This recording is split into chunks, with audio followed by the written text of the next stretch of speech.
I will ask you one more time. It depends on the context. It depends on the context. Which context are you talking about? We're talking about the genocide of a whole nation. And you're saying it depends on the context? Doesn't history show us enough context when people start calling for a genocide of people? There is only one solution, Intifada revolution. Have you lost your mind?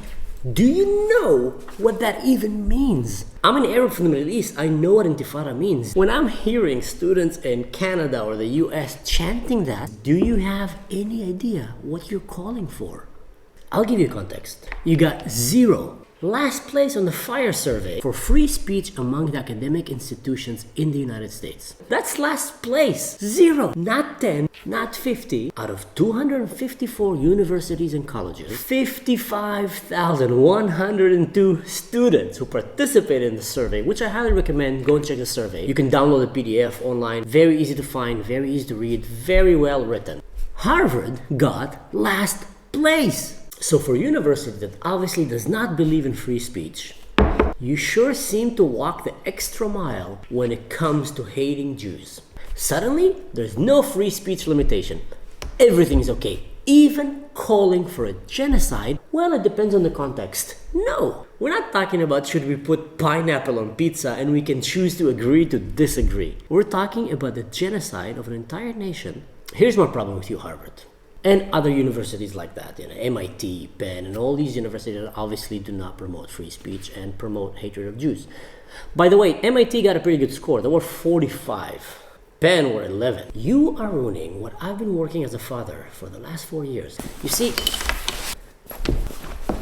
when my kid was born from the market in Gaza, and the reason I did that is from the day that he was born, he had his best friends were Ahmed and Benz. Benz is an Israeli Jew. He grew up in Tel Aviv. He likes fondue and tofu and he's vegan. Very politically correct, very cautious, very gentle, very understanding towards other people. Ahmed is like Abba. A little bit rough on the edges, not politically correct, speak whatever is on his mind. However, both of them love one another and both of them will do anything to help each other.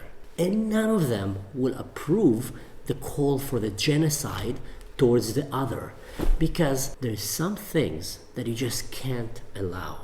And obviously you've been allowing it, and hence we have all these crazy riots. Unpopular thought. Isn't it interesting by now that the people who shout the most free speech, like radical Muslims and surprisingly radical left, are the one who least believe in it and who are the most to abuse it? When it fits you, you will just cancel anything, anyone. But suddenly when it's hating Jews, there's no limitation. Free for all, guys. Whole 9 yards. Just go home run on it. Just run as far as you want with the hatred towards Jews, with anti-Semitism. Everything is legit.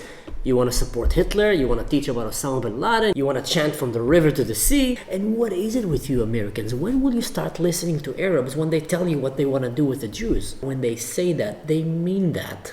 I have an idea. I am more than willing to come to any university that invites me to come and speak as an Arab who is living in the only democracy in the Middle East, who lived in Arab countries that have no democracy, and is willing to tell your students that it's not cool to be an anti-Semite and it's not cool to call for a genocide, and actually that Israel is on their side, and even answer some difficult questions. It breaks my heart. About a month ago, I received a letter from a Jewish American 13 years old teenager who told me how she got inspired by my videos to learn Arabic because she wanted to connect more with her Arab friends. But then she also shared that she is very sad and worried, I would say afraid, for her brother who's going to college because he's a Jew, and in that college that he's going to, people are threatening him, people are bullying him, people are harassing him. He's afraid to go to the communal lunch place and have lunch on US soil in the harbor of freedom and tolerance, the academy. Jews are afraid to walk because the academy is encouraging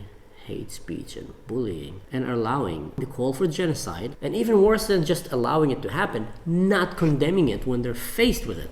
Here's another problem that I have. You see, as a father, what kind of a future are we leaving our children? I remember my first day in university when I studied psychology and the history of religion, Islam, Judaism, Christianity. The thing that struck me the most, and I remember that so well, was when I was sitting on the grass and I thought to myself, wow, I am part of an environment right now of free thinkers, of people who promote critical thinking, of people who promote diversity. And I remember thinking to myself, any person, doesn't matter if you're gonna get a degree in university or not, should experience that. even just for a short time, for a semester or something. Just go and join an environment that helps you look at the picture from different perspectives. Because this is the way to go on. We're born and we're taught usually one narrative, and then you go and you start exploring, exposing, and hearing other narratives.